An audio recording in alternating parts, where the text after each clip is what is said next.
Dear everyone, today let us know what anger is, and let me also know how to transform this force of anger into our well being. Not only anger, just about any negative emotion, be it depression, be it anxiety, stress, or tensions. Anything can be converted into our strength.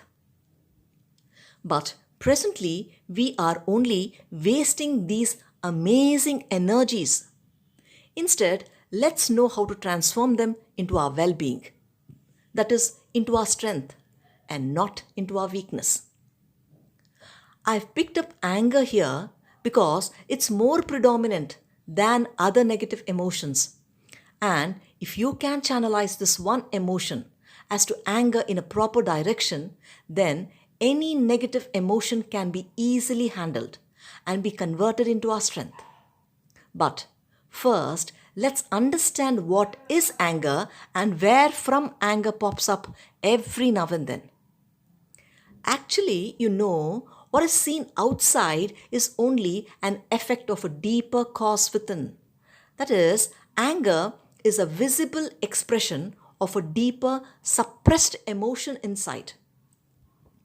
Now, the cause may be covered eyes, the cause may be some suppressed fear within you, or it might also be because of frequent health issues.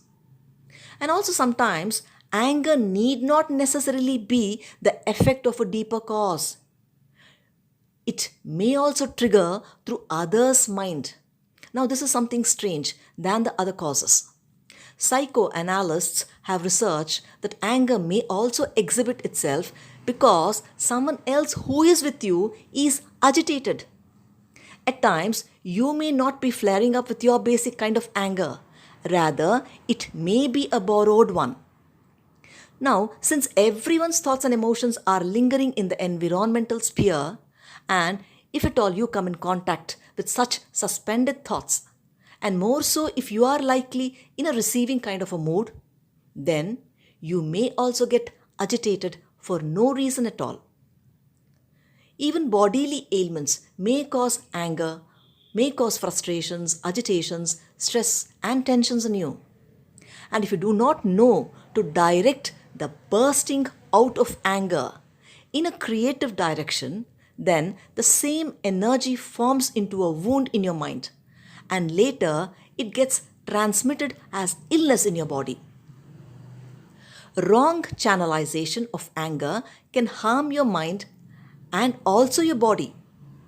Now, what we call as blood pressure, as sugar, as anemia, also cholesterol, or any kind of autoimmune diseases are by large the effects of a deeper suppressed emotion within you. Since almost every ailment is psychosomatic, that is, prior to any ailment appearing in the body, its root would have already manifested itself inside the mind.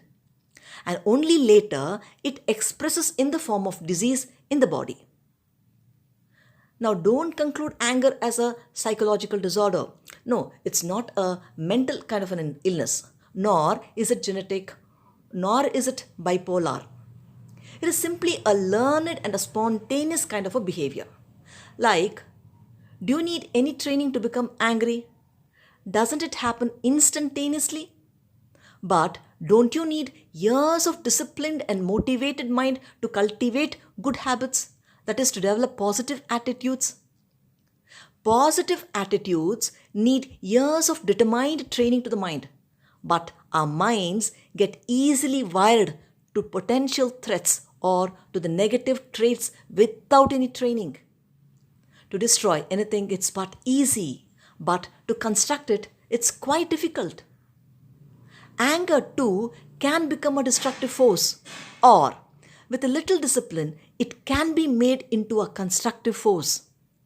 And since anger exhibits itself without signaling you, that is, it happens instantaneously without pre planning. So you have to catch this energy right at the time of its expression and not when it has settled or when it has subsided. You cannot use this method when you are calm. You have to utilize this technique then and there when the negative force is actively present. Anger is a tremendous force in you. It only becomes a limitation when you throw it outside. That is when you throw it on someone, and that someone is usually meek. And if that someone returns your bad gift back, maybe with even more intensity or maybe also with painful chiding words, now this exchange of temper or the heated debate will boil up every cell in your body, and due to that you tend to lose energy. Your brain, your heart, your liver, pancreas and kidneys get damaged in the process. Maybe it's unnoticed in the beginning, but as you become angry more and more often, then you'll start noticing your digestion getting disrupted, then your organs getting weakened. That is, in this juggling or exchange of fury, you will notice that you are losing lot of energy. Anger devours your energy. It's like a sinkhole where your energy leaks. Even getting angry once, it can destroy the neurons in your hippocampus to a considerable extent. Anger is waste of emotional, physical, and intellectual strength. But anger, when used for good, that is to correct or to repair someone's infirmity, it will be the most important and influential emotions in human life. Anger easily consumes you if you waste it on someone, but the best part is you can convert this energy into a transforming force too. No matter, you can spend that energy in the gym, or you can use any kind of catharsis technique to throw it outside. But the other way is to restore it back and direct it inside you again. Instead of destroying that energy outside of you, you can use it as your constructive force. When you throw it outside, it leaves you physically drained, and so you feel fatigue and drowsy. Anger is screwing you because you are throwing it outside. That is on someone who is usually less powerful than you. Now, this arrow of anger will prick the person whom you have targeted, and as well it bounces back and pierces you too. Now, the sender and the receiver both suffer the burden of it. Hence, you lose energy and gain psychological and physiological ailments. Expressing any emotion, whether positive or negative, it's quite essential, and it's a beautiful way of living life, and nothing is wrong in it. But it becomes ugly only when your empathy gets fragmented, like you are empathic towards your pet dog, but you show least sympathy towards a stray dog, which means you are creating your own boundary of limitation. Your empathy too gets fractured and fragmented. Whatever emotion you are throwing, whether negative or positive, both travel within an encircled boundary, inflicting or energizing you respectively. Like if you throw hatred on someone, then you beget the same from him. Or if you show compassion, you get the same. Maybe also in a greater measure. Only that when you send positive emotions, you gain energy. And when you send negative emotions, you lose energy. Now, what I mean to tell you is that instead of losing energy, I'm only trying to make you understand how to make an emotion like anger useful. Now, let's see how to direct it inwards.